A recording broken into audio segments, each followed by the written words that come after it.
And away we go. And just like that, welcome to Preparing to Podcast, episode 3. Three. To the naysayers who didn't think we would make it this far, we say nay. Nay, Right back to you. Nay, we say. Nay, we say. It's the show where Canadian comedians drop by to chat while we prepare to podcast. As always, my name is Ted Morris, and with me in the studio Is Chuck Byrne. Hi, Chuck. We have a lot to get to this week. We do. Of course, we have our long-running, very popular segment. We should look that up. We should, for all of you that do not have access to an ability to look things up, we've solved that problem for you. We'll do it for you. We look things up. Yeah. Do you want information, but maybe like a week or so later? Does the idea of asking your phone seem exhausting? Typing stuff in, talking to it, pretending to have a relationship. Having to talk slower because you were excited the first time you asked? Yeah. Exactly. We'll solve that problem for you. We have guests. We do. This week again, we have 2 guests. Yes. Who our guests did you wrangle this week? Our guests this week are Pare and Eric Andrews, both very accomplished veteran comedians. Generally speaking, all of our guests are going to be veteran comedians because that's really the only people we know. That's who we know. Yeah, once we run out of good comedians, we will start scraping the bottom of the barrel. So if you wanted to be on a podcast. So tune in for episode 7. Is that all you got? That'll be the name of that episode. Who was willing to show up? See that, which is why after we record the group segment of the show, we have ribs. Yeah. Every week we eat ribs as a way of enticing comedians to come by and share their hilarity with us for free. We ply them with delicious pork sticks. And it also keeps away the vegetarian comedians. You were going to say Jews. You were going to say I was Jews. going to. The V and the J sound are in plus, I'm still not sure. But let's not overlook the fact that it keeps Muslims away, right? Which is anti-pork people. It is something that came up. Our guests today were inquiring as to what do you do if you had someone that didn't eat pork come by? An easy solution: beef ribs. Or they just watch us. Or they just watch us eat ribs. That's true. I'm willing to do brisket. I'm willing to do, we could do some chicken in the smoker. It's basically, it's a meat-based snack is what we're looking for. Yeah, yeah. So the vegetarians, I'm not going to have a vegetarian alternative for you. I'm not going to have a Beyond Rib. There's no Beyond Rib. Like no Hindus. Is that what you're saying? No. No. Never going to have a Hindu on? Do we know any funny Hindus? There's a lot of Hindus out there. There's plenty of fun. I know a lot of Hindus. I don't know if I know any hilarious ones. Well, Russell's Indian? Isn't he technically a Hindu? Russell Peters? There's a lot more than just Hindus. Yeah, I know. I'm just I'm assuming, the reason why Pakistan exists is because the Muslims were unwilling to live with the Hindus. And in my opinion, if you can't get along with a Hindu, I mean, good luck. What's wrong with you? Right? You're not going to be able to get along with anybody. Yeah, although I'm pretty sure the reason Pakistan exists is probably Britain. Yeah. Yeah, I mean, I don't really and also religious intolerance. I don't really like to point fingers at white people very often. I find there's plenty of other people in line waiting to do that already. It's very true. Yeah. It is very true. I have a question. Do we have any new segments? We've had this out. See, as we are preparing to podcast, the hope is that with each passing episode, we become more and more like an actual podcast, in that we will have maybe a format. A format maybe is good. A specific focus of show that we're trying to do. Maybe a jingle. A jingle. Ooh, we gotta jingle stingers. I could go for a jingle. I mean, I think I know what an audio stinger is, but also it sounds dirty. So let's investigate. Audio stingers, bumpers to get us in and out of breaks and whatnot. Oh, I will make some audio if you. But we have. I mean, we've got a beautiful new tablecloth today. Look at this beautiful new tablecloth. We've got our new sound barrier style background. Look at this. We've got headshots of our guests up. Look at these. We've got a tiny little sign that says preparing to podcast with a Adorable. group of adorable Canadian-based animal characters podcasting there. Um, but because that's step one, right? The final stage would be giant neon sign behind us, There needs to be a neon sign. broadcasting to the world the magnificent success of our endeavor here. But currently, what I've done is utilized my color printer, and Yeah. so we're putting some stuff up on the wall behind us, and we've also added. You will see in the guest segment as we move the camera back out to get the whole group in.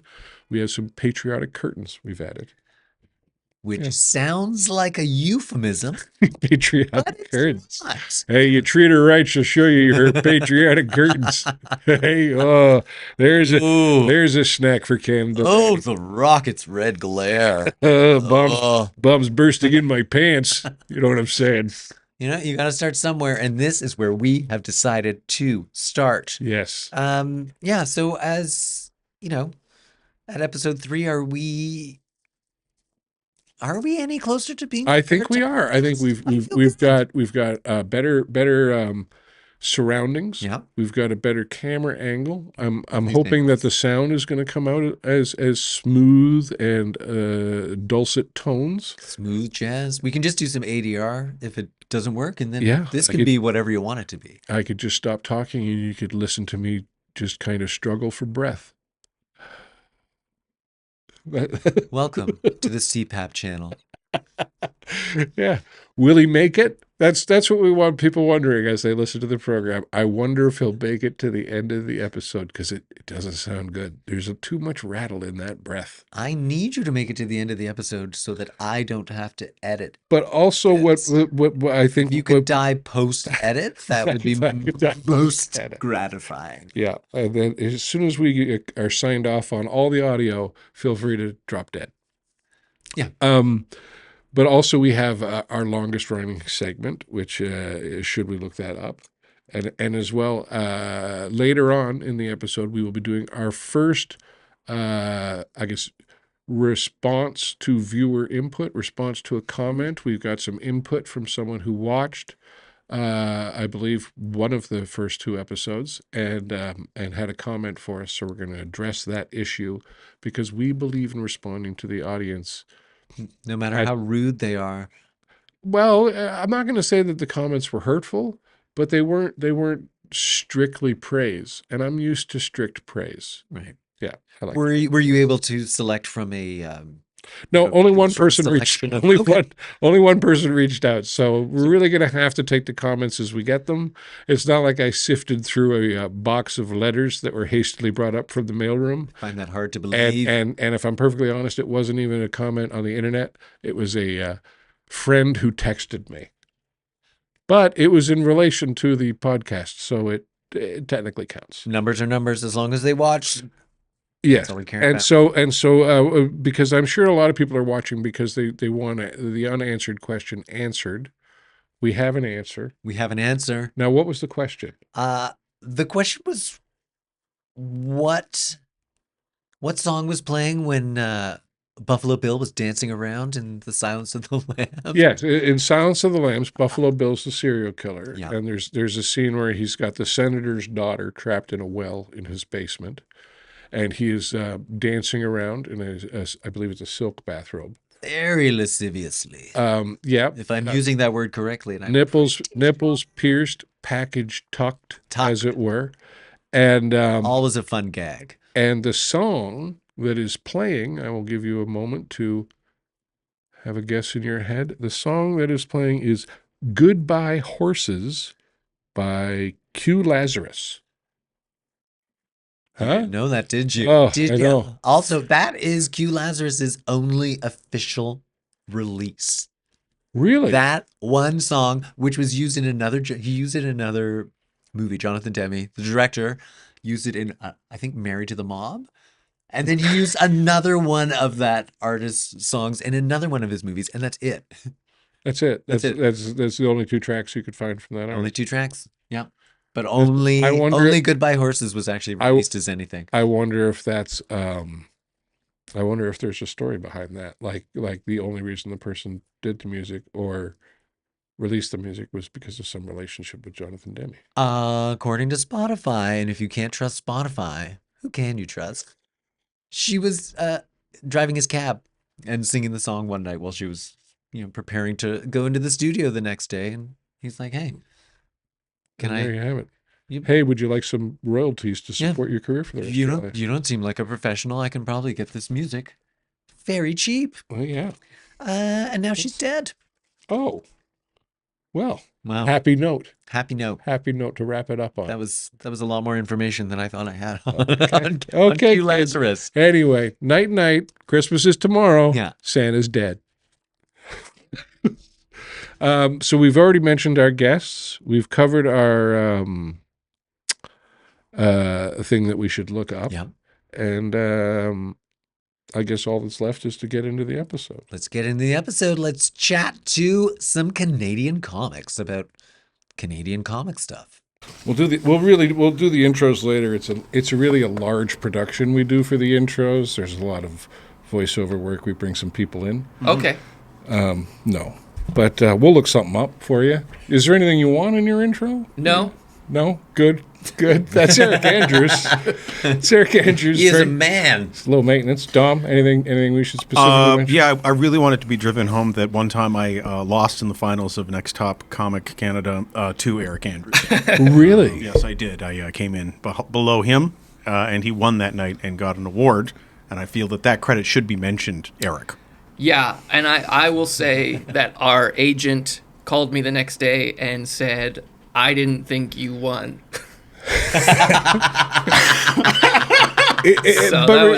Regardless of the results that night, Wait, again, what? Your again agent the at paths Yucks? come together. Yeah. Okay, because I knew you had two probably agents at the time. You're like, If it was up to me, you would not have gone through. Yeah. yeah, I've had a few judges come up to me after not winning a competition and explain to me why they thought I should have won. yeah.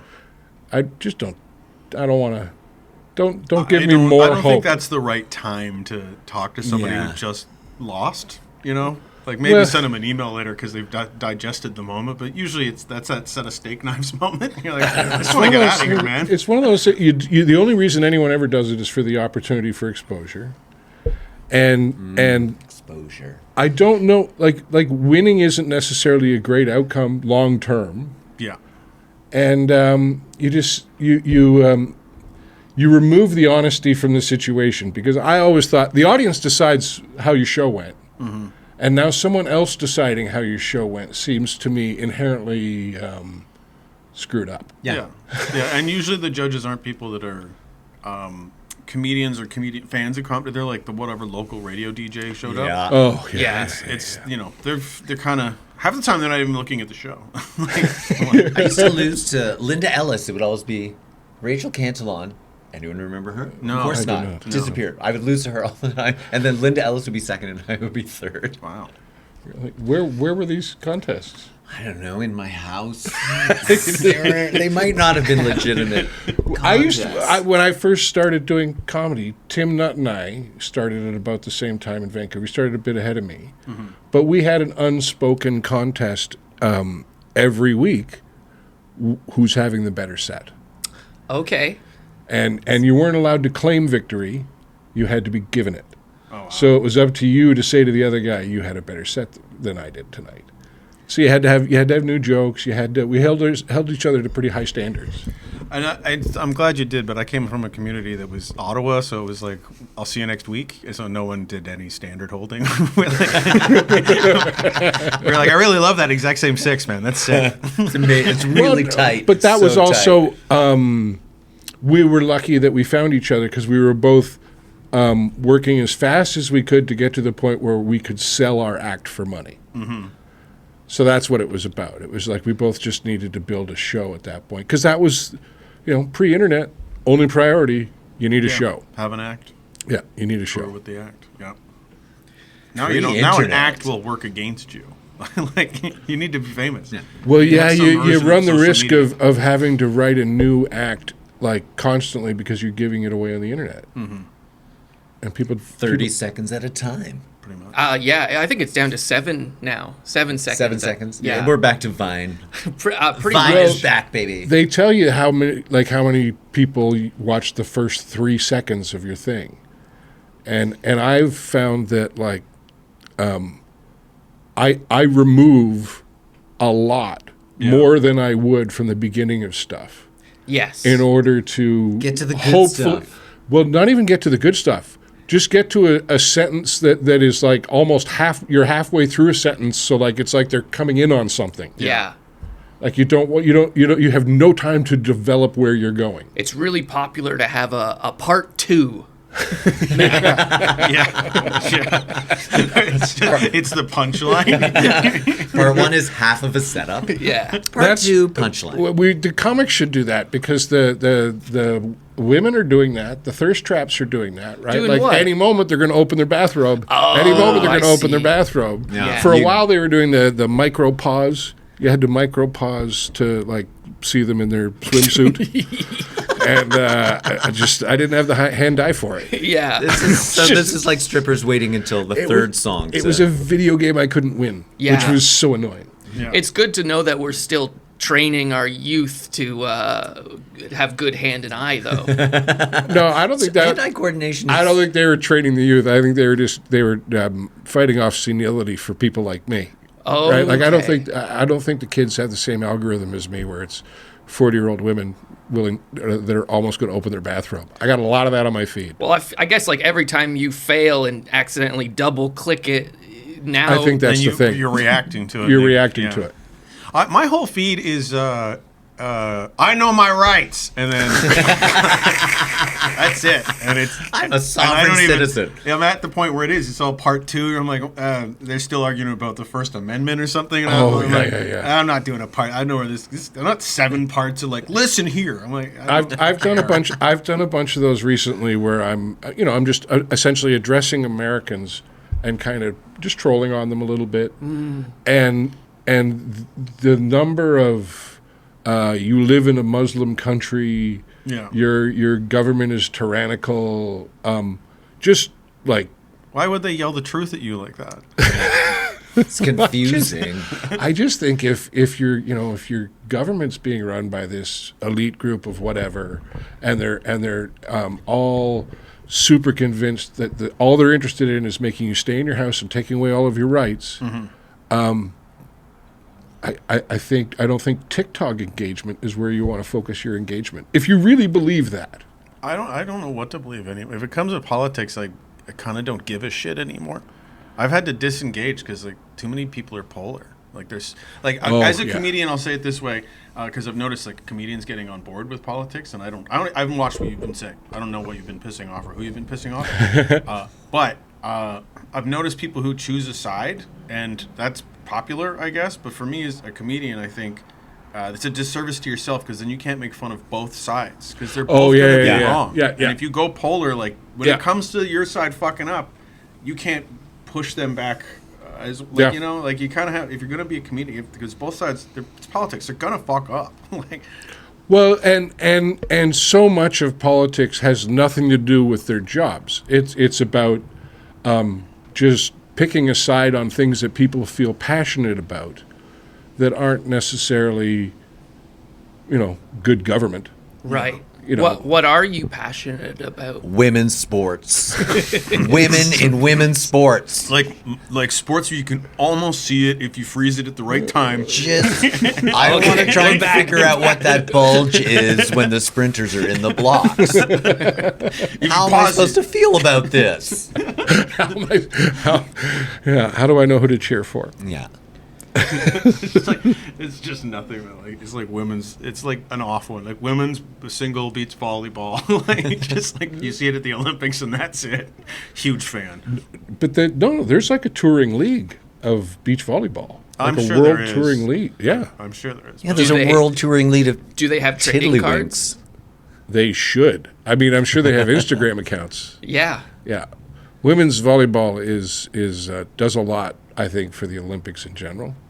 Yeah. Just in terms of The beach for volleyball. no other reason than the promos the promos for the Olympics are going to be a lot better. Yeah, I like to see them fall on the Men's sand. beach volleyball, too. I mean, anyone who likes to fuck is going to enjoy watching volleyball. But the men's beach volleyball doesn't have the same outfits that the women do, and I think that's really a missed opportunity to get more. This Yeah. guy's More gay. pervs. This guy's fucking gay. Yeah, Oh, yeah. What? I should be able to perv out on more stuff than just the Winter Olympics. It's more than the two-man luge. So if you were More than that. if you were to Now, do you- design the men's volleyball outfits, Yeah, there you go. what- Speedos. just a speedo. Yeah. Same as the high dive. What about high socks? It'd be the same outfit as the diving. Yeah. That gives dad vibes. I don't want to. Like, Okay. oh, there's my dad playing beach volleyball in a his speedo, banana a hammock. speedo with high socks. Do they wear socks?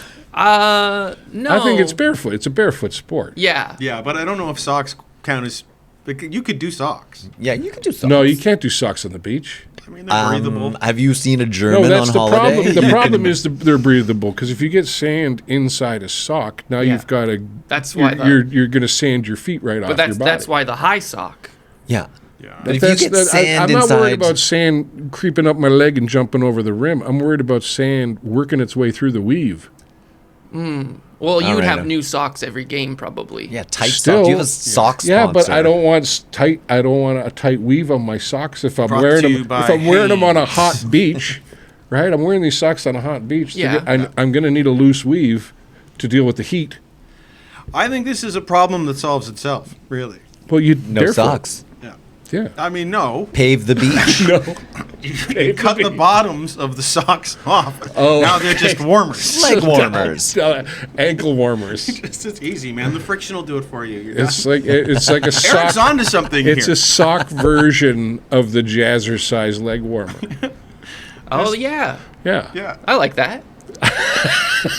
All right, we've sold our first pair. Perfect. Isn't that all leg warmers? Aren't they all jazzercise? I always I just don't thought understand the they were distinction. It's a solemn ballet sock. They were like sweater arms. They were like sweater arms for your legs.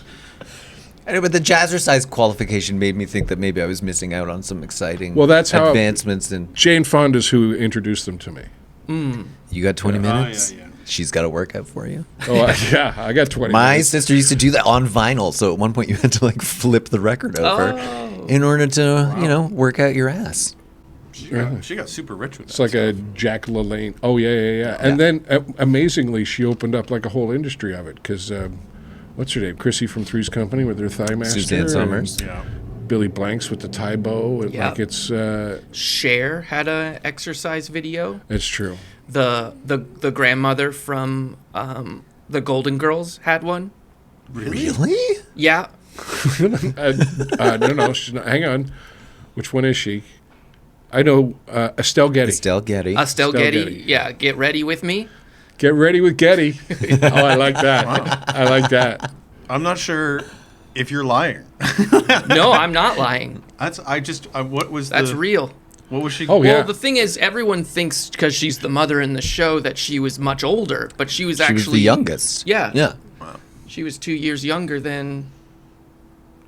Then the youngest one of the rest of the Golden Girls. That's the movie I'm hoping that someone's going to make is the unauthorized Betty White Oh, it's going to be great. biography. There was a reason she liked having black people on shows in the 1950s. Just her lighting up a cigarette and spitting in the help's face. I hope there's a book out there where she just sat down, started smoking cigarettes, and told her story.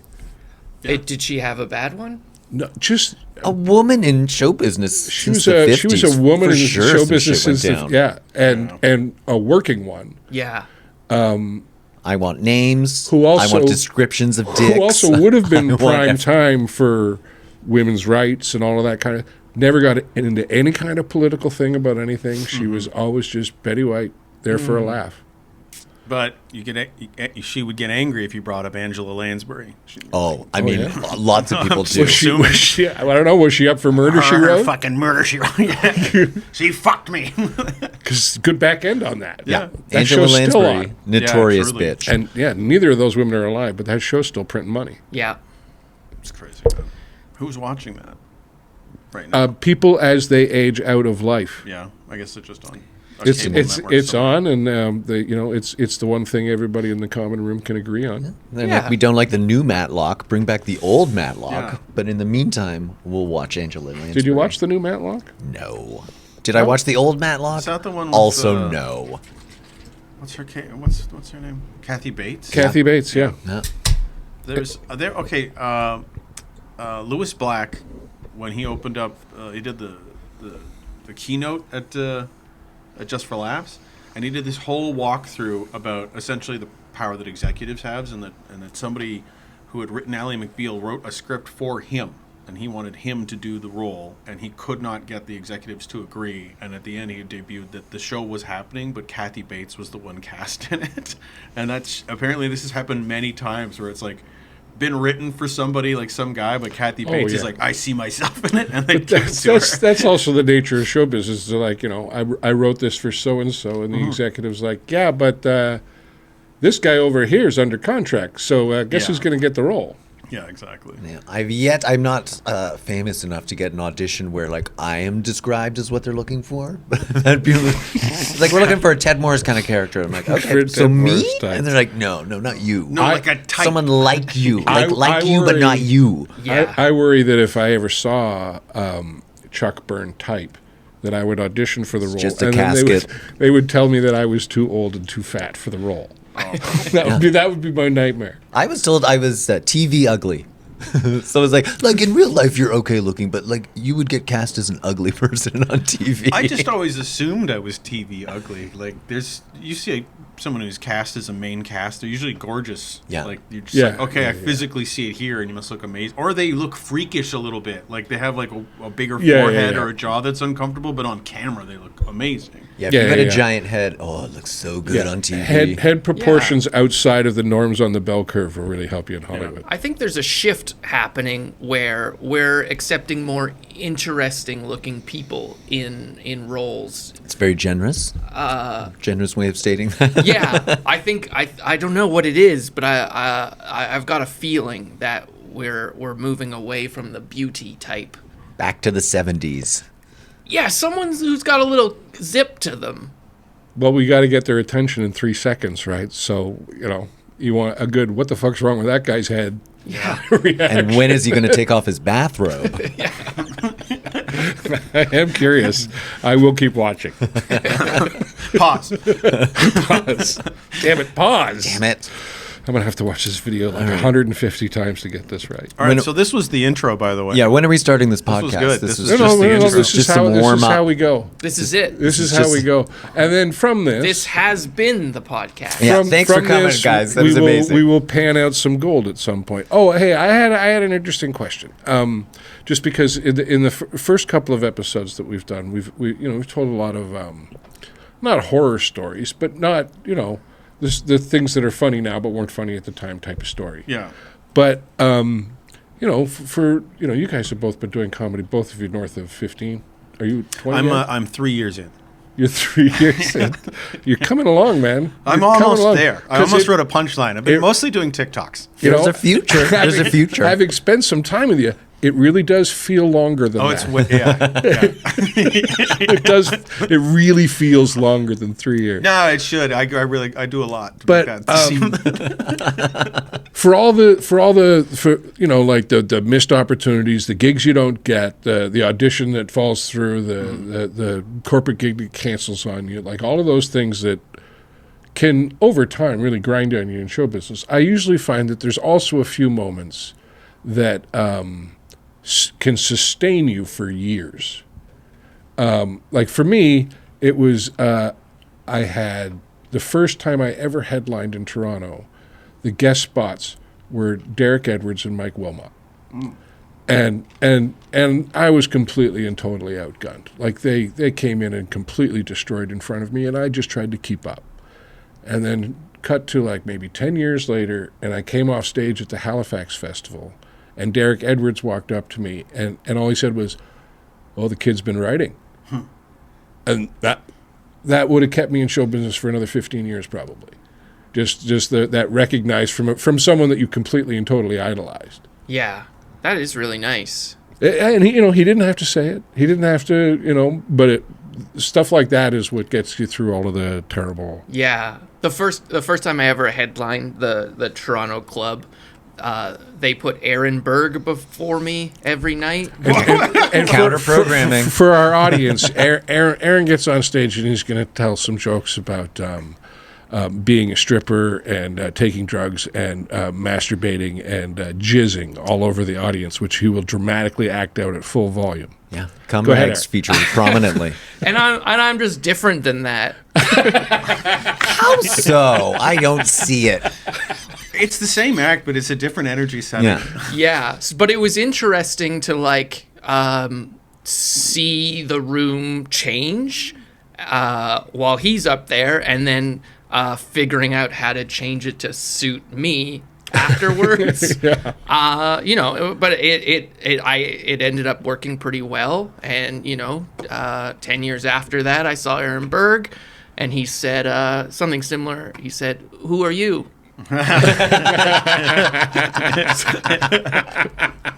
Heartwarming. So I don't really keeps me going. I don't really have any of that. No? Like I don't. None of the. I mean, everyone's had the your first downtown headline, and I Alex Pavone and Zed Lacker before me, and they showed up to killed play. it, and that was kind of. It's a different time now. It really much is. It's sort of like a random roll of the dice who's going to be there. Mm-hmm. There they were kind of structuring the show to screw you over, but what? Well, also to test your mettle. Yeah, of course. But sometimes it just felt like I passed my trial and tribulation, but I've seen you're clearly fucking this person. Yeah. You're kind of making, because they really push to be a headliner, and they put you in there, and then they watch you eat shit, and then you go, okay, I'm still in the middle, and they're kind of beating you down a little bit. But I think my consistent one that I get is people like yourself, but people who are comics that I think are above me and I revere in their writing and their pursuit of comedy, and then they were not only going like, hey, you're doing good, but they'll be like, hey, I have this gig that I can't do here, and I think you're an actual replacement for me in this situation. And that's a big compliment, because it comes with money, and it comes with there's something tangible besides I think you're good. It's like, no, I think you can actually. It's a gig I've done 3 times, but they've heard everything I have to say now, and I think you'll kill it. You won't fuck up this gig. This gig will come back again, and in fact, I can probably go back to it because I'm not fucking up by booking you. Yeah. It's a level of trust. Yeah, and I get that infrequently, but occasionally you get it from somebody pretty big, and you're like, that's really nice. Yeah. It's a nice thing.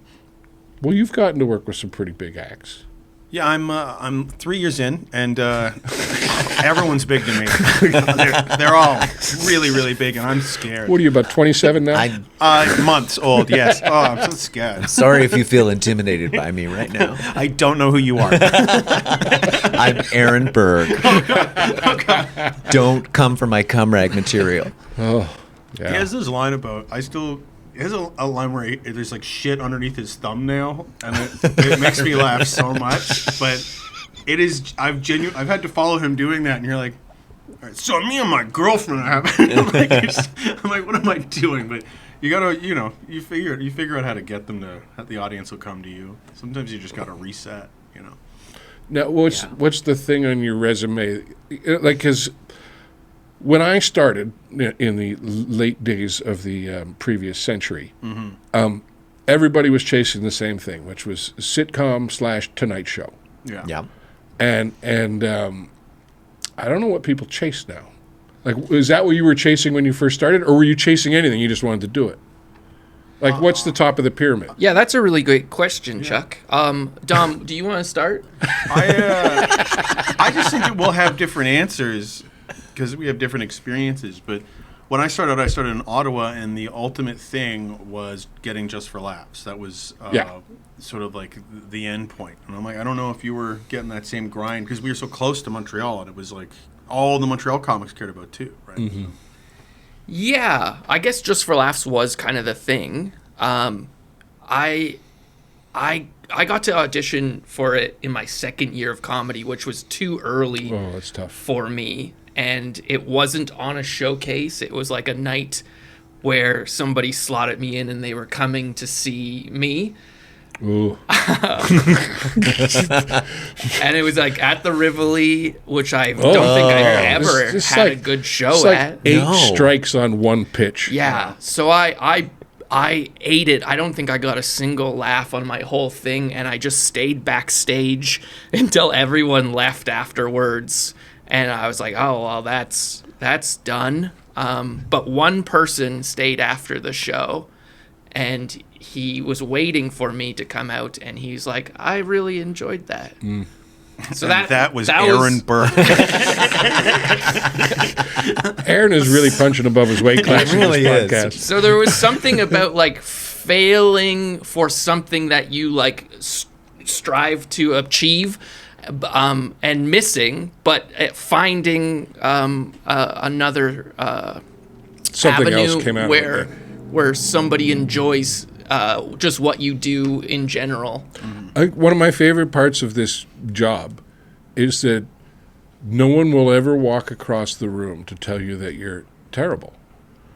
The people they'll sit there and shit talk you to the person sitting next to them, but they won't get out of their chair unless you've done something specifically hurtful to And them. an entire room full of people. Yeah, but you're tell me I gay was and terrible. people just inherently hate you because the I church almost got told them Arthur to. Simeon into a fight with. I'm like, I'm sorry. I think this whole audience wants to fight me. And you're the only person who's here.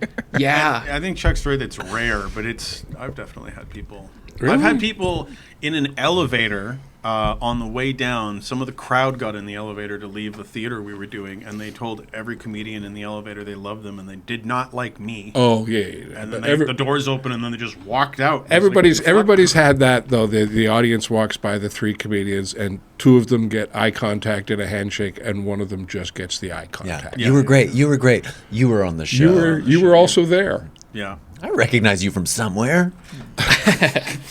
Yeah, but I guess the thing that I was kind of going for in the beginning was kind of like your just a headline set. I just wanted to get to a 45 where I liked, and wanted to do that. Yeah. No. I completely hear you. Because for me, when people ask me what your thing was back then, I used to tell them, I don't know. I just want to be a comedian. Yeah, That's really all I'm interested in.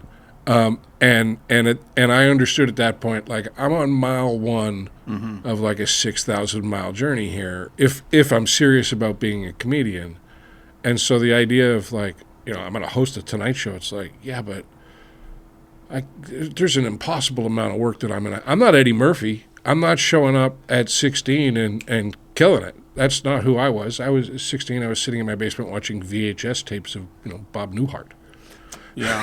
Studying up. When I started comedy, that was over. That wave had crested. The Tonight Show and Johnny Carson, all that. Yeah, it was all done. It was all done.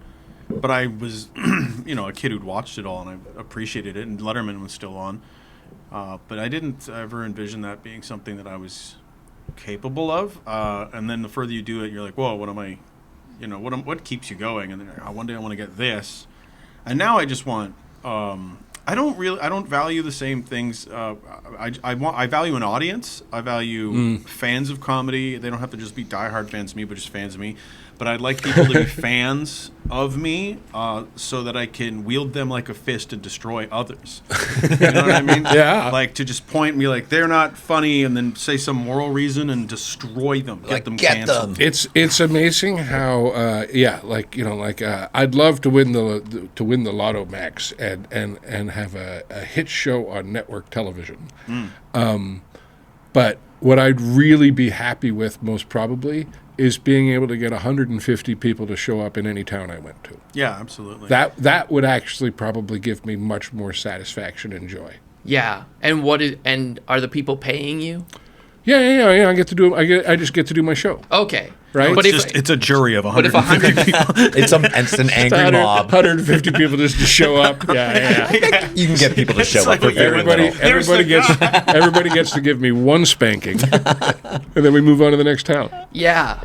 There's this really there's this really great quote by Gary You've got it in the book. Yeah, Gary Shandling, that I'm familiar with Gary Shandling. Gary yeah. Busey? Do you know him? Sure it's not Gary Busey? I don't actually know Gary, but I'm familiar with Gary's work. Yeah, it's kind of the way I like to view comedy now.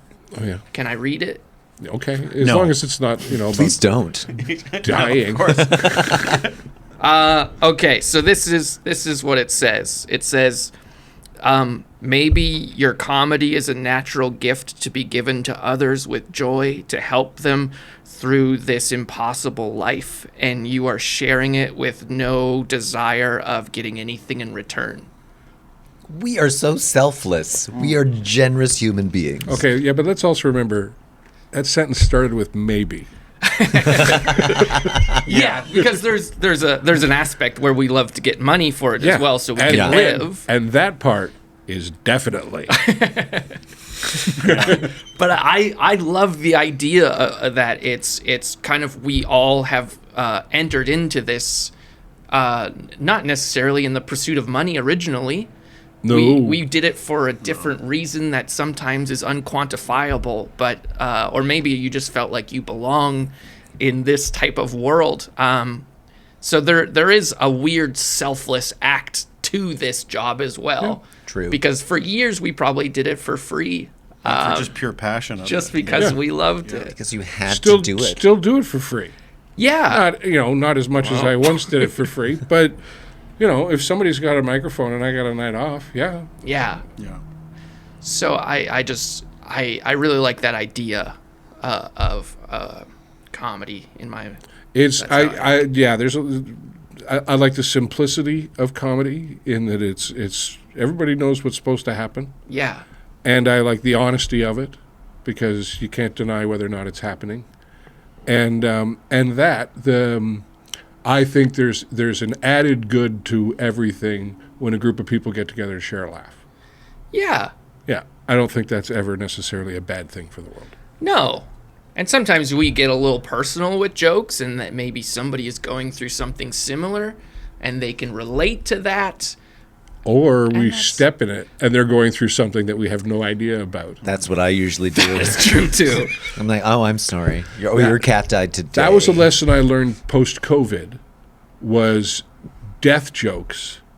You could make them, but be aware that ordinarily in the audience, everyone's like 2 degrees of separation away from someone who recently died, or maybe 3. And COVID brought that down to 1.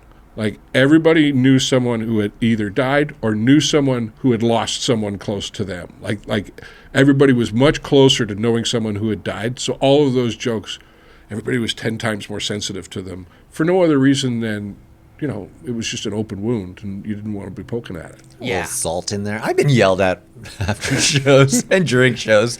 The bits where people think it's too personal. It's like, no, I didn't research your town and then you specifically so I could craft a joke that was just going to insult you and your grandpa. It's just a wonderful coincidence. And to be clear, if I had known your grandfather was dead, I would have been way more hurtfully specific. And also, fuck North Haverbrook. It sounds like a very specific memory. It's like a dumb Simpsons reference, I think. No, that was Sudbury. God And bless I Sudbury. agree with the, like Eric's, like there's a pursuit of it, but like I think a lot of the times since you're trying to find the line between you and the audience, like where you end and where they begin, and there's sort of an exchange going on there if you're doing it well. And I think there are some comics, they're rare, but some of them get successful, and they're very much good at pantomiming that, but they are not.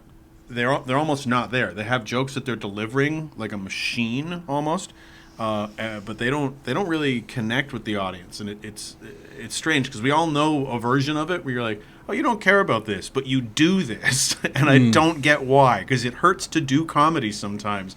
And I don't think you understand pain or pleasure. You're just here. Anyway, Yeah. I'm What not going to is say that? who, because then I'll Aaron ruin Berg. my career. Yeah, it's Aaron. Yeah, he doesn't know what's happening. I think we've certainly busted the record on shout-outs. to one individual I comment. like the way we're doing it, where we pick one person who we're probably not going to have on for like months and years, and we just shout he them lives out. in the States, and Yeah. and our policy one is 100% Canadian on the show. He's Canadian. It's Canadian. But, Yeah, but he's not here anymore. But he's he was not just here. doing the Ottawa Yuck Yucks, Well, that's true. which I think is charity I at mean, this point. I invested in patriotic curtains, so we're pretty committed. We're Yeah. pretty committed to didn't know It also feels a little bit Swiss. a little bit Swiss. Also, in case the Red Cross wants to stop by. Yeah. I really just kind of framed the whole thing about what I thought Eric might wear today, and since it's his You birthday, wrote this down? I wanted to match. Oh, I see.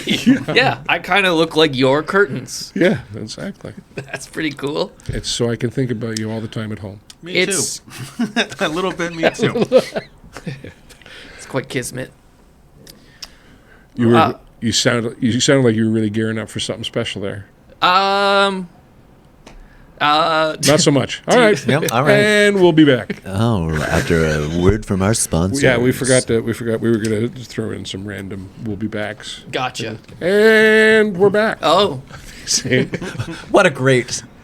Oh yeah, hang on. Ad break that I am was. going to stop this here though, because this I want to double check that camera is still rolling, because this computer disk is full. how we doing? I don't know. I don't know. I think this is going horribly. It's always hard to tell. Oh, we're good. Perfect. Yeah, you don't. Yeah, nice to see. Oh shit!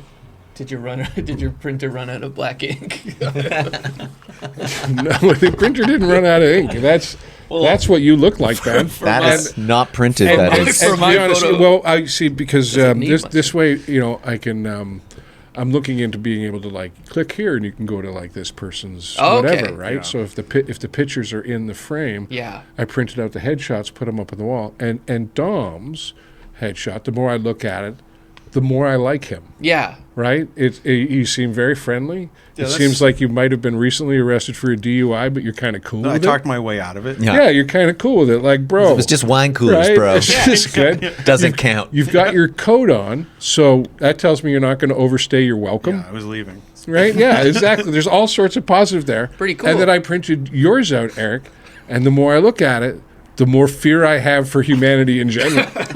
Wait, what? What is that? I don't know Feels what like, it is. like an AI headshot. It's like one of those pictures where, if you keep staring at it, all of a sudden a 3D dolphin jumps out at you or something. What the heck? It does have a little bit of, I know what you did. Yeah. He's looking. I know Who where the knows body what is. I did? He's looking too much into the camera, right? Your face says, I know what you did. Yeah, I knew I shouldn't have shaved for the photo. It's or gone out in the sun ever. Oops. Are we still? No. On there? We're good on that camera, and so therefore we're good. We won't worry about this camera. Good. oh, okay. Too many angles. It's why we have It's two. confusing. But this is what happens. See, I was recording on maximum on the computer, ran out. and it chews memory like a Yeah. dog. Yeah, so I've sure. got to hook up my external hard drive to make sure all of that works. And I'm gonna have to buy a dongle. I mean, we're going Changing by floppy disks every 2 this. seconds. See, the nature of the podcast is we're on episode 3, which in production terms, this would be this is we're on the 4th phone call of, okay, let's do a podcast. Mm-hmm. We decided we'll just start recording the podcast as we figure these things out. We'll slowly dress the set. We'll slowly improve the equipment. We'll slowly, probably gear up the guests a little bit over time. Yeah, we just got some starter guests. Yes. like less Less and important less guests. Canadian. Yeah, just No, less that's important. And that's the tricky part, because if we're going to stay 100% Canadian, and we're doing 2 comedians a week, Yeah. I think figure- we're gonna figure have to go like- down the food in chain very quickly. We might have to Yeah, get it's- improvisers in here. Oh, I don't know that. we're going to have, it'll be a room full of Humber kids in here. Yeah, right? sure. Yeah.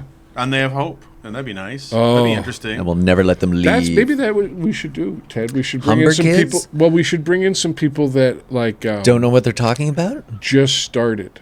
Now, can I Like ask me, you? a 3-year comic. 3-year That's- comic. You're pretty seasoned after 3 years. Are you guys? Are you gonna still just, counting your sets? Are you one of those people that was born on February 29th? Yeah. Started doing comedy on I'm a February leap year 29th. baby. Yeah, you started doing comedy on Light February up a 29th. cigar. Yeah, see? Yeah. No, I stopped counting my sets. Actually, I never counted them. I never counted my sets. I didn't realize you were supposed to count your I sets. never took note of the day that I started, and a lot of people did that. Oh, I did that. Yeah. I do know where my first set was. I couldn't tell. It was a Thursday. I couldn't tell you what year. I could figure it out, but it wasn't an important milestone. What was the room? The room was Club 54 in Burlington. Yeah. Wow. And it was not an open mic night. Good pizza, I hear. And Yeah, so your first time ever doing stand-up was on a professional show? I mean, it was still Club 54 in Burlington, but they No, did but that's offer me still- a weekend spot. And I'm like, no, it's going to Wow. take me 6 months to recover from telling Jesus' gay jokes to this front row full of mullets. I think that's Yeah. still going, by the way. It might be. Yeah. Oh, it's still there. He was very generous to me. He was very kind and generous. As long as Thank there's you. Italians in Burlington, there'll be a comedy at Club 54. I think they like to be called Italians. Well, I don't care what they like to be called. Dumb Irishman. That's what I like to be called. Irish with tomatoes. Yeah. Oh, fuck. Okay. Is there anything else we wanted to get into? Oh, okay. You were chasing. I had one thing I want, because I read the thing, Okay, yes. and I wanted I should have brought this up earlier about like what you're aiming for, what makes you happy, what kept you going. When I was touring around the States a lot, another country than Canada, but I would do, what they do is they put you on these big long runs, and sometimes they're like 2.5 weeks long kind of thing. And anyway, you drive to like Florida, then you go through whatever, like Georgia, and you'll slowly loop back to Canada is the idea. Okay. And on the way back, I had one more gig. It's 2 shows at this one thing, and I'd done it before. And on the way there, I stopped, I got gas, and I checked my email, and the person who booked it was like, oh, just FYI, they aren't getting you a hotel room, but here's this website that you can use to get a room for super cheap. And I looked at it, and it was like a billeting website for like Craigslist. theater people. It was like basically couch surfing. Yeah. And it was about 2 hours to the I would pull up, and I would have checked into the hotel and then gone to the gig. And honestly, this is probably one of my proudest moments in comedy. I just said, I'm good. I'm not going to do the show, and I'm just going to keep going home. And they came back with like, okay, no, like they'll do half of the hotel or something. And I was like, I'm fine. I'm just gonna go home. And I drove, and it wasn't like I did this on purpose. They were like, you could see them from the highway kind of thing. And I was driving on the freeway, and I could see, because I'd done it before, I could see their sign. And their sign still had my name on it, and it was like, it was an hour to showtime, and I just kept going. Bye. And Did I you take just a picture? Fucking drove home. No, I just was like, this is a thing that I never really put it out to the world, because sometimes this shit blows back in your face, or it makes you look like like some sort of a dickhead. But I just kind of hit my point with this particular booker, and because I was like, no, fuck you, I'm not. Yeah. So sometimes like the thing is, you have a modicum of self-respect, and you're like, I'm not sleeping on a couch. I'm not negotiating now in bad faith after like you've got me on the end of a hook, and I'm like, I don't want it. I'm done. I'm good with that, and I just headed back home, and that was it. That's nice. It's I've said no to a couple of gigs, usually because the money to drive time ratio isn't quite good enough, or sometimes it's just, you know what, I've been really busy, and I am going to be busy. Like, my calendar's already pretty full up, and you're offering me a gig, and I just think, you know what? If I say no, you've got 15 other people to call who are going to be thrilled that you're calling them and not thinking, do I want to do another gig? Now, that isn't every day, but over time in show business, there are times where, you just, things are going your way, and you're busy, and you pick up a gig, and there are times when, oh man, I could really use that phone call right now. Yeah, goes both ways. I'll sleep on a couch. Although I did agree to a gig last summer before, and I was like, "Where are we staying?" They're like, "Oh, I got us billets." I'm like, "Really?" So we did a gig and then drove through the woods those were for like those, an hour, and then we're Yeah, like, those always "Hi." make me nervous. Where Hello? owner We of did- venue has cabin. The Yeah. comics can stay in. Yeah. They gave us some farm fresh eggs. It was a wonderful, awkward experience that Yeah. I never want to do. Like, I think I'm too old for this. Yeah, 'cause it Although feels I did very much enjoy. like you slept over at your buddy's house, and then his Yeah. parents wake up earlier than you, and they're like in the kitchen. You're like, oh my God. What do I do? Yeah. I did enjoy having Eric make a nest in a hotel room in Atlanta. I did. Wasn't that you? That the Laughing Skull Yes, festival? I was there. Julia Ladkowitz and Yes. I got a hotel room that Julia's like, oh, you're doing this festival. Yes. Can I share the room with you? You're like, yeah. And then you were like, can I share it as well? And then you just Yes. made this nest I out of like slept on the pillows floor. and stuff on the floor. And it was really uncomfortable. I think I only slept for 45 minutes, Yeah. which is weird. We kept poking in you with itself. sticks. This is a thing they don't tell you about touring and comedy and stuff. Is sometimes you do share a hotel room, right? And the thing I've always run into is, do you say goodnight to each other? I mean, That's I the tucked most you in. uncomfortable part for you. I just don't. I remember I was laying. What's the negative here? You're like, good night. You're like, well, you've ruined mine now. Like, why aren't they wishing me good night? Why is no one tucking me in? There was one time I I like was stories. in a really small room, and it was just two double beds, and we turned the lights off, and then we were both awake, but we were sitting there in the dark. There was no TV in this room, so I just said, "Do we say goodnight?" Okay, now you've just made it hold horribly hands. uncomfortable, right? And- Because if you said that to me right as I was about to fall asleep, there goes the next 3 hours. Like, I am not going to be asleep for 3 hours. But what would feel comfortable for you if we spoke about it before we entered the room? If it just never Just came not at up. all. If Just you, not if- at all. I'd if- rather if you the- reach over and if hold the- hands with if me. the person I kind of know, Yeah. who I might have gotten to know in the 5-hour car ride to the Yeah. place where I now have to share a hotel room Yeah. with them, if that person had already demonstrated that they weren't going to need me for any emotional anything, then I'm happy. Yeah. I just didn't know what protocol was. I just hang up a sheet and be like, that's your side, Just this go to is my sleep. side. Leave Just me Just alone. go to Just sleep. fucking go to sleep, Yeah. man.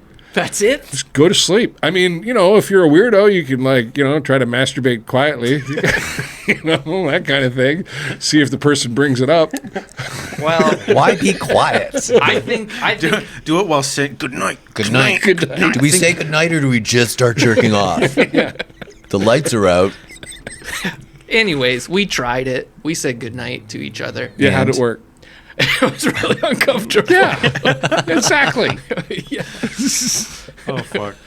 I would feel because you also exist in the uncomfortable on stage in a place that I think a lot of comics wouldn't be comfortable in. In real life, Well, I mean, when I see you do it on stage, you're magnifying, I think, a personality trait. yes. Like it comes naturally to you. Like I couldn't be on stage as, for lack of a better word, awkward in the moment. In that you'll let those moments hang in the quiet on purpose. A little bit. Like I've seen what you, because in a small See room, what you do. in a small room, you're not fighting the fact that there's going to be a lot This of, fucking guy. Look at him. Look at his eyes. you're not fighting the fact that there's going to be a lot of quiet in a small crowd. Right. And in a big crowd, you're creating some of it for effect, Yes. which I find fascinating. But you also let the audience in on it. Like they understand what's happening to them a little bit. I think so. I think so. Because there's also comics out there, like I know you know Mark Forward very well. Yeah. And Mark Forward wouldn't let the audience in on the joke if like it meant saving their life. like he will not, like that it's an iron wall of no, either you get it or you don't. I'm not going to give you a hint Yeah. ever. And like I couldn't do that because I need the acceptance too Yeah. much. Oh. I need a certain number of laps per minute, or I start to be like, oh, am I interrupting It's the something? only reason I'm there. Well, I will say my lifetime record for stand-up comedy is 50-50, if it's going to go well or not.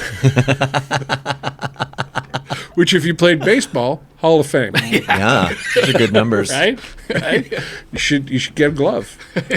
I mean, I do love an audience that forgets that they're at a comedy show and they get mad. It's like, I understand if you don't get the comedian that's on stage, but they're also still a comic. You're at a comedy show, so Yeah, Don't Terry get mad. Clement had a really good thing about someone who was mad at him about a show, and he said, "I was confused." yeah, people So get that's mad why I was Yeah. mad, and that makes sense to me to a certain Terry- degree. because they feel dumb, and no one likes to feel dumb. Terry's too creative for a lot of people.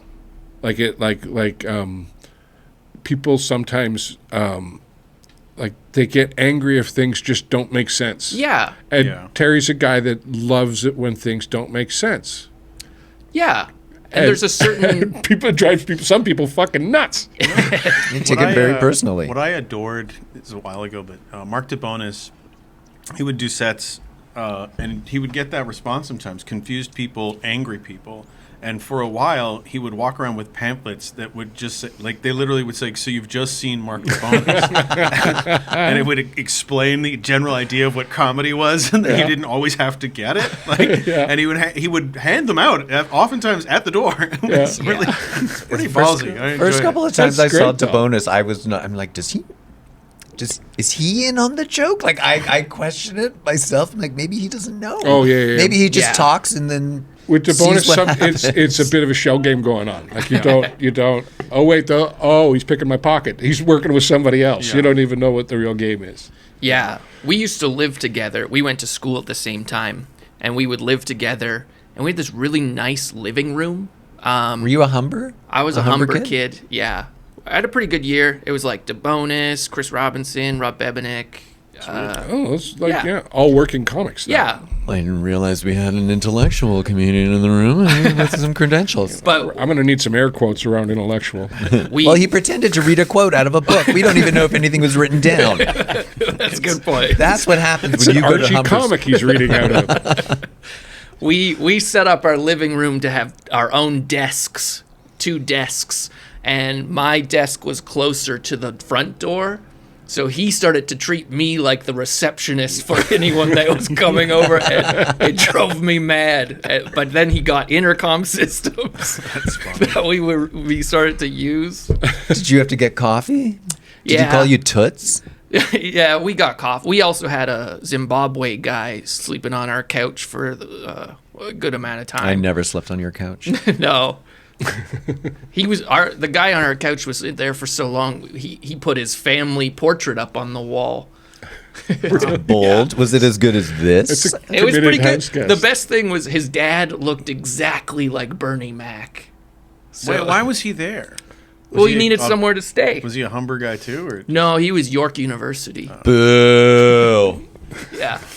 Zumbe. No, no. He was a nice guy. I used to love when Mark would, because he did shows, I think, at York. I think he Yeah. went and did he when we'd all go out and do a show there, and it would be hit and miss and weird, and it was he would bend and break the rules a lot. It was fun. Yeah. Yeah, university shows I find are always a little bit hit and miss. Yeah, and now they're sort of dead, and there was a whole bunch of reasons as to why. But the last time I did one, I was like, oh. No one here has seen stand-up before because it was such a high degree of immigrant student visas. So they'd given them a boilerplate on the way, and they explain what stand-up is. Like literally, like they might talk to you, but it's not a conversation just between you. And like it was interesting, but I'm like, it's not what they're expecting. Like karaoke is so much more international. You forget how American. North American stand-up is an art. Oh yeah. Can I And ask also, a it's not it's a first language art form. It's like you've got to be pretty fluent in your second language. Can I ask a question? Yes. not What picky about the is answer. stand-up? Fuck, I'm. Open your book. There's a quote in there. There's a quote. Well, I would say it's a one person show that is specifically comedic. Okay. That would be the simplest, right? Like if you could have, I guess, 2 people doing stand up together, but it's one act, Usually 2 people, Can I have engaging in it. 3 people? No. No, once you Absolutely get not. into, That's dithering into you sketch. can. But yeah, exactly. One of them is probably going to be playing an instrument at that point if you've got 3 people going. What if I have 10? No, As you're soon not as you gonna have stand that. somebody standing at the back of the wall or stage waiting for their moment to jump in, it's improv or sketch. But 10 people, but I'm the only one that talks. Okay, now we're getting more into stand-up. Yeah. Also, a bit of Are they on Now- stage now with you- you? Yeah, they're behind me. You're kind of- hold At on. this If point, you you might turn just be an around, evangelist. if Or, you yeah, turn cult ar- leader. I'm getting you turn cult. around that stand-up. If you're facing the empty room, it's some sort of a boy band. Yeah. What if we tag in and out? That's Each of us have some- K-pop. That's Yeah, that just is K-pop. 100% K-pop. And that's a gimmick-based show. Okay. Yeah. And are 150 people going to come at any city I go to? No. Well, no, But you're going to now- have at least 10 because you bring them with you. But now you need 1,500 because you're cutting a paycheck 10 ways, right? Because you got all those yopes sitting on stage with you. No, they're Humber kids. Yeah, they don't need, You they don't have to don't pay need them. money. So you don't have to pay them. It's yeah. a credit. It's all right. They all have their mom's car. It was fun. It was always fun when the new crop of Humber kids would come in and show up at Spirits and be like, "We're amazing." And I'm like, no. I always thought, the Humber you're not. School of Comedy, which is what we're talking about. I've thought the one great thing it does for people is it gets people who live in markets where there is no stand-up really. It gets them to Toronto. Yes. And it felt like a bit of an acceleration because you're starting with, a group of 60 people all at the same level, and there's a group of 60 people slightly above you 1 year in advance, and then in your second year there's 60 people below. So you kind of have this core group of people that you grow up with, which you could find naturally. Well, you would. I mean, Yeah. everybody meet their peer group on amateur night. That used to be the way it used to go. Yeah. Yes. Right? And you meet your peer group at open mics, and Yeah. like that's where you're meeting them. Now you're meeting them at Humber. But what Humber does is it also puts people into the community way faster than they would show up naturally. That's kind of what I mean with acceleration. It's like every day you are working on comedy, which you typically maybe wouldn't be doing if you were just doing your amateur night on Tuesday, and then you're like, I'm going to work tomorrow, and then Thursday I'll just go watch a show. No, I'd say you're right in that most people do that. Yeah. But I find the people that become working comedians, the lifers, the people that this is what I want to do with my time, those people are already once they start doing it, all of their waking moments revolve around it. I still don't know what I want to do with my time. Their friend group generally changes. You start hanging out with comics because your civilian friends have nothing to add to your situation for you anymore. No value. You need to go. You need to I'm not saying you get rid of your civilian Well, friends. but you've used them as audience like twice, and they're like, I'm done. Exactly. Yeah. Unless you need them to And stand behind they're you not on interested in stage. coming to your shows. Also, because when you're at those shows, you're no longer hanging out with them watching the show. You're hanging out with the comics, trying to get things going. Yeah. Yeah, that's true. I started writing when I was 17. Before school, I would go like an hour early before school and write jokes. And then me and my friend, I didn't live in Toronto, so we would drive every Tuesday to an amateur night at Yucks. And this is before you went to Humber. Yeah. So it was like I didn't know where to go other than that Tuesday amateur night. Wow. And I was in high school, so it was slightly different. But yeah, we would go every Tuesday, and then on the 10th Tuesday, me and my friend were like, let's sign up. Let's try And we this. did, and we both got on and went up. Now, is this friend ever pursue comedy at all? I think he did 3 Aaron Berg. shows. Yeah. I think he did 3 shows lifetime, and then got into taxes. That's Yeah. fair. I had that deal with a buddy of mine. I did it because of like an improv group that I was in that never did anything, or maybe we were a sketch troupe, but we never did anything. But we were like, okay, let's do it like 5 times. We'll try to stand up 5 times, and if we suck, then we won't do it anymore. Which I now, in retrospect, realize it's kind of a low number to figure out if it's your thing. But of course, show number 2, I was just amazing. So Yeah. We're like, There "Oh, was this something is fun." so addictive about it. Yeah, I couldn't stop doing it. Remember, after we did it, we drove back to his house in Brampton and we watched BET Comic View and ate chicken nuggets, and we were like loving life. You are fucking street. That sounds vaguely racist, but that's just me. It's not racist enough.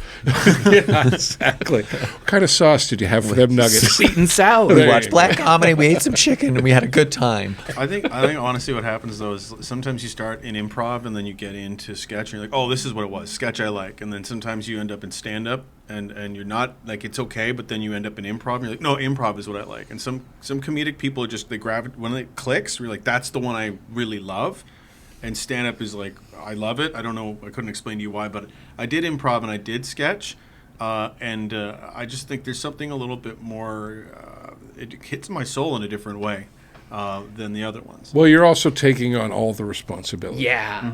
That's what I liked about stand-up. Is like, oh, it's just me. Oh, I don't have to worry Yeah. about anyone else. Okay, Yeah. I will pass or I fail think on my improv own. people Good really and working bad. with partners too, because I think maybe it's less like it's more unpredictable, but also I think sometimes you share the failure. You know, like it bombs. You're like, well, it wasn't just me that ate shit. It was all four of us, and Well, it's the yakety sacks is a group who failed. I've always liked the analogy that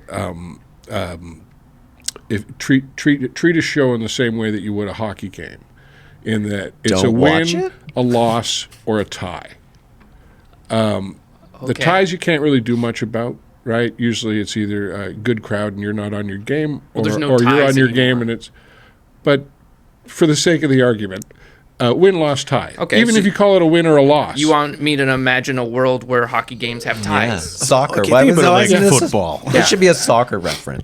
just think back to when you were 5. Okay, it's like going to a cricket test match. But as a result, when things go really well for you, don't take that too seriously. It's just a win.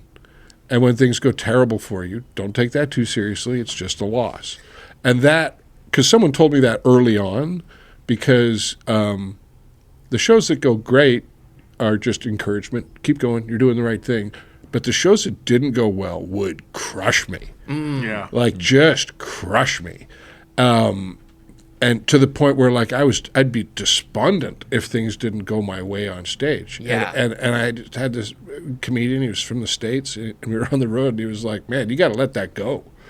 Like tomorrow night's a whole new game. Like you lost that one, win the next one. Let's figure out where you are after 10 shows, and then we'll see where how things are going. it is about the law of percentages. But sometimes you're on like your 10th gig, and you're like, I can't do this. I am anymore. not good at this. I am not good at this thing that I love. I found sometimes that happens the first few shows of a tour in a region I haven't played in a long time, because they have like, it's like a regional time. Like if I go to Alberta, they appreciate all the same jokes. The timing's a bit different. How you get into it, your energy about it, if it has to be a little bit different in order to get the response that you're looking for. You just got all these little I used sale to, adjustments. When I was coming up in Ottawa, you could watch Howie, the manager there, would let you come in and watch the weekend shows, and you just stuck around in the back. And I would routinely watch like new hot Toronto comedians come up and get their first headline in Ottawa and just eat it, like just eat it. And they were We good had the comics. same thing in Vancouver. Yeah, but they were good comics. It was just like, I don't know what it was, the timing, the material. Like It's some just of them did that. It's a such different a town. stereotype. You're like making a TTC subway joke in a Yeah. city Yeah. that doesn't have a subway. Yeah, do you guys have TV here? Yeah, That's always Seen my only piece of Seinfeld? advice to Americans. We have it all. Anything you can get in Buffalo. Yeah. We Yeah, just add a true. U to it. Anything you can get in Buffalo. Don't ask the question. It makes you look stupid and everybody gets angry. yeah, yeah. Really? Pretty much. Yeah. People just get, like, Canadians get angry about it because it's just like, we're resigned to the fact that you don't know much, Yeah. but we're frustrated that you don't know anything. I do. I go the reverse, and I'll ask them like, did you know that we have plastic money? And then I'll show it to them, and I'm like, look at that, it's see through. And I've lied to them before. I told them Drake was the mayor of Toronto many times. Oh, you can, yeah, Yeah. yeah, yeah. Yeah, I was John Candy's son once for the purposes of getting into a nightclub. That's perfect. John Candy's body It worked- double It once. worked very well. Yeah. Just John Candy. Yeah. Yeah. Well, I'm John Candy. He had died at that point, so that would have been a harder sell. And I'm back. I will sign autographs after the show. Yeah. Good. What? I think we've pretty much gotten into everything. We got a lot of good stuff. Eric had some What? juice in him. What else you got? I was gonna ask- What do you got? Hey, just are there any more quotes that you prepared for the program? You had that No. Shandling quote all I geared mean, you up. found it so easily, which is why I'm skeptical that there's anything. But you in asked there. me to bring sauce. And I don't know why. I thought there was a moment that you wanted. Oh my God. Well, after we do finish with this segment, I've prepared some ribs. Oh. And we eat ribs after the show. This is it's an so- incentive After the to get people to come over. I thought it was part of the show. No. But of when someone asks you, just future reference, when someone asks you to bring sauce. Yeah. Cat right? is very sick, by the way. Now, hang on. Before I start passing judgment, is this a homemade sauce? No. Okay, so go ahead and bring the bottle with you next time. because How much do we because need? Just sauce in a Ziploc bag. Don't know if it's sauce, man. I just like that. I don't just like know that if it's sauce. probably pudding. You're like, I don't know. I'm I don't busy. know what it is. I mean, I've taken shits that look like that. No. Yes, My dog currently Yeah. is I eat taking a lot of that type of shit. Do you Yeah. understand how many bags like that people used to bring me when I was a vet? Be like, Nyam. Oh yeah. This is It's coming like, out is of this my elbow. diarrhea or is this vomit? They're like, we don't know. No, we didn't that's- see it. We just found it on the floor. That's a rib sauce. Can you tell us what? And then Okay, I no, would no, tell them it was that- rib sauce I'm and it was just, fine. I'm just saying, like, I appreciate the comedic effect of laying down a Ziploc bag full of, not even full of sauce, a Ziploc bag scant amount. containing sauce. I didn't know how much to bring. I'm really happy that you brought it out towards the end because if this had been your opening move, I would have canceled. I would have canceled I'm this gonna recording. edit the entire show around the moment the sauce hit the I mean, table. like, so- Right. sauce. I think what you should do is ask him if you have any credits and then cut to him pulling out the sauce. Sounds like a lot of work. It sounds like the perfect clip to Yeah, advertise. that could be a good clip. That could be a good. It's gonna clip. go viral. True. All right. I'll see if I can instruct the AI search for sauce. Can I say a quote and then we can wrap up? Okay, yeah, but we got to pull this off the table for the purposes of the shot. Okay. Yeah, because otherwise I'm going to have continuity issues. Oh, we are doing continuity. Well, I am. You will not be responsible No, for the edit you're, on the you're program. just eating ribs. And now I bring it out. If we're going to need a shot of everyone bringing their own baggie of sauce. Yeah. Oh, we found our newest recurring bit. Oh yeah, yeah. Yeah, eventually the podcast is just going to be I don't recurring know. bits. I don't know if we've no interview. I don't think we've found anything this week that we're. Then we have to supposed look up. I think Yeah, you mention a comedian until they're on the episode. Like Aaron Burke's got to come now. better. I'm going to be very upset if he doesn't. Exactly. Well, I'm going to have to tag them. Well, I think if you tell him there's sauce. Yeah, but I don't want to be honest, I've seen his act, and I don't want to know what kind of sauce he's going to show up Oh, with. I do. It's going to be something horrifying. I very will- much do. I will insist on the bottle. Yeah. I will definitely insist on the It'll bottle. be high end horrifying. You got to live a little. I'm living a lot. Live a little. I don't have to live like that way. You I buy can't cigarettes with think- no warnings on them to let you know that they're bad for you. So I think that If a you don't bag know of that nameless cigarettes are sauce. bad for you, why are you even smoking? You buy Right? those cigarettes? Just I in buy the- those in the cigarettes. bag? No, not the ones in a bag. Mine See, are. if you accept sauce in a bag but not cigarettes in a bag, that's just weird. that's a weird line. Who said that I accepted the sauce in a bag? Very I didn't accept the inconsistent. sauce in the bag. I didn't recoil from the sauce in the bag, but that's just because You also didn't dip a pinky in and see how it tastes. So Well, I wanted may be to. I judging wanted this. to know the status of whether or not it was homemade or. And to be honest, I'm still kind of recovering from the fact that it was just in a Ziploc, right? I mean, your weed comes that way. Come on. Mine don't. Not anymore, I guess. Yeah. It's the whole industry. You should have brought a tube. I got some pre-rolled sauce. Ziploc. I can see it. Oh yeah. It's right there. Yeah. Yeah, it comes in a bag. It's a It clear comes in a bag. bag, but that's not sauce. That's weed. I mean, A resealable bag, like even the weed you buy in the weed store has a I know, resealable but is that bag. homemade? You don't know. You don't know. My cigarettes and my weed I buy from our First Nations people. I find it's a way of supporting the little bit they got left. Also, it's natural medicine. I feel that they would know more about it. No, that's a lie. See, that's a lie.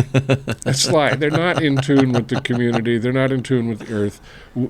Between the government and the church, they scrub most of that completely out of the culture. Yeah.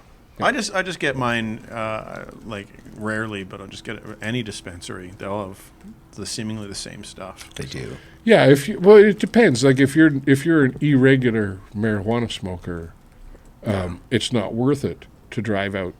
No. To Mohawk territory. Did you go to Bala, Ontario? Is that where you No, went? I go out by Belleville, Shannonville, out to Mohawk territory, and if you head out there, then the price of weed is reduced by like 80%. Yeah.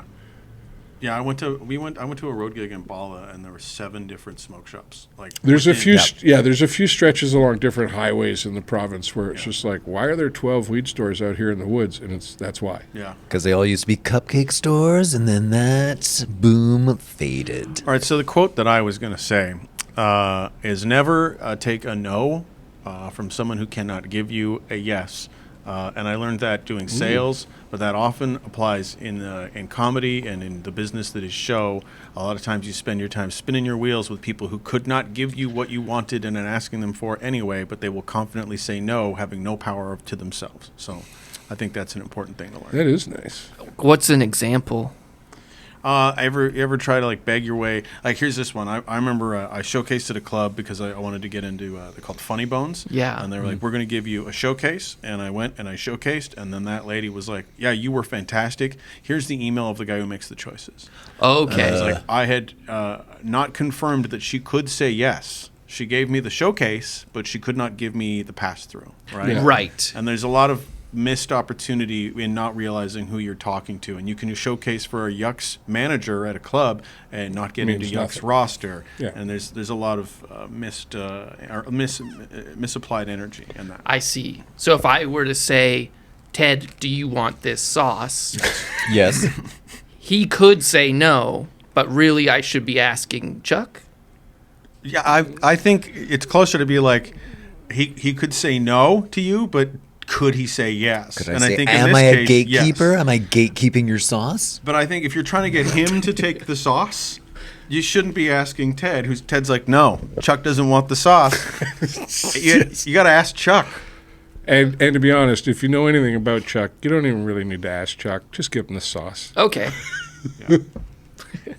Safe bet. Yeah. It's a safe bet that I like sauce. Well, See, nobody holds the awkward quite like you, Eric. Nobody can do it. That just sustained dead air. You're a mean, genius. all I'm saying is, I guess this is good night. Yeah. Okay. Yeah. I think we can probably Leave your wrap it up sauce there. and then quietly leave. I think we owe both our guests a big thank you for coming by. Thank you. It's been a pleasure. Oh, you haven't said it yet. Good night. You said I think we owe them a big thank you, but you didn't. Okay. Thank you, Eric. Eric, from the bottom of my heart, and all I am as a man, as a human being, and as a comedian, I thank you very much for coming by to do Preparing to Podcast with Ted and I. And on top of just the thanks, I would also like to add some just general gratitude. Yeah. Just a general sprinkling of gratitude. Yeah. And maybe we could light some candles because it is your birthday. And I'd like to thank Jesus and the Buddha for putting you here on the earth this time as Eric. Is that what you call your parents? Jesus and the Buddha? Jesus and the Buddha. I don't know, Your but mom's the Buddha? I would watch that Cop Buddy movie. Yeah, that would be very good. Thank you. That's really nice. Yeah, it's my birthday. How about you're welcome? How about a little you're welcome? Huh? I did all the thank yous. You I brought get not sauce. one fucking you're welcome. Why I will guess- this plane not I land guess you could itself? This plane could land. The tower has flagged you in. The runway is yours. Pilot Yeah. to co-pilot, land this fucking thing. I guess I owe you you're welcome. There you go. Thank you for that. Taxiing to the gate. Dom, as always.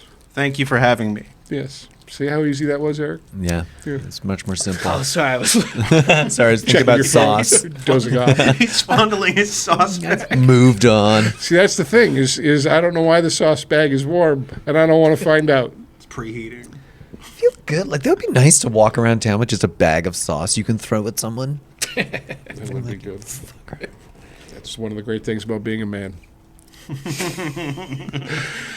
All Good right. night. Thanks, fellas. Oh, I get it. We'll I be back. get it. We'll be back right after this. That was a semen joke. Yes.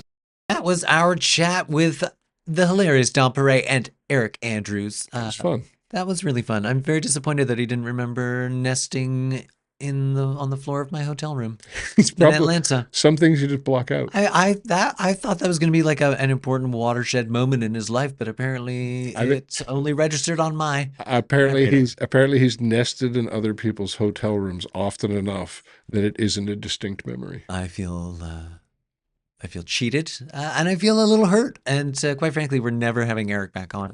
As Anyway, happy birthday. happy birthday, Eric. Anyway, on to our viewer mail. I understand that we got Yes. a viewer, and they had some feedback. Yes, and I want to get this in front of me because I wrote it down. Okay. Because it was an actual quote. Well, if it was good feedback, they would have written it down as well. Exactly, but hang on, I put it somewhere. I could have sworn I put it somewhere. No, I didn't write it down. No? No, I don't think I did. I can't find it anyway. It might be here Is it somewhere. this? Is it that? Yeah. Oh, yes. Yeah, there's the quote. I didn't put. See, the problem is I didn't put the quote in its own special area by itself, and therefore I can't find it. That's the problem with doing that for a lot of these things. So I'm a big fan of the point form note. Yep. But I didn't give it its own point form note. So I was completely blind to it, and I didn't capitalize the first word of the quote. So I just failed grade 9 English on top of the whole thing. It's all really upsetting. So we have our first audience feedback, and I'd like to protect viewer comments, right? So I'm not going to just give the person's name. But this is Chrissy P. Chrissy P. Message was, how can you make the camera quality of your podcast better? Now, I greatly appreciate this comment because you didn't say, hey, your clips look like shit. You said, Right. How can you make it better? It's a positive theory. Is how can we do something better in the future? Because apparently the present, crap. I mean, pretty bold of you to blame the camera and not your eyes, Chrissy P. No, Maybe you need to I think go get your eyes checked. part of the problem is that I have a very cheap internet service provider program, right? I have the minimum, and so my upload speeds are very slow. And I lowered the resolution to speed up the process of the upload because I wanted to get the product out there to the people as fast as I could. And you're right. I think the quality of the resolution did suffer dramatically. So we're shooting in 4K this week, and we're going to upload in 4K. So I imagine this episode should be available sometime in 2029. Yeah, so Something to look forward to. we make the camera quality better through patience.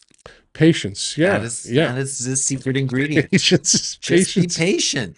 Just be patient. Just wait for it. Just wait for it to upload. Just wait for it to go. Just wait for it to upload. And I also appreciate that this individual, who we will call Chrissy P, is probably watching it on a big screen at home, right?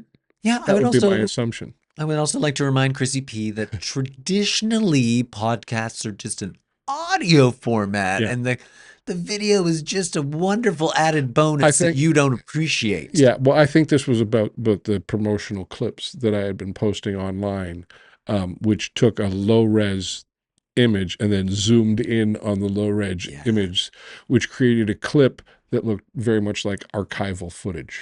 It makes us feel like we've been around for a lot longer than we have. Did they shoot this podcast during the Depression?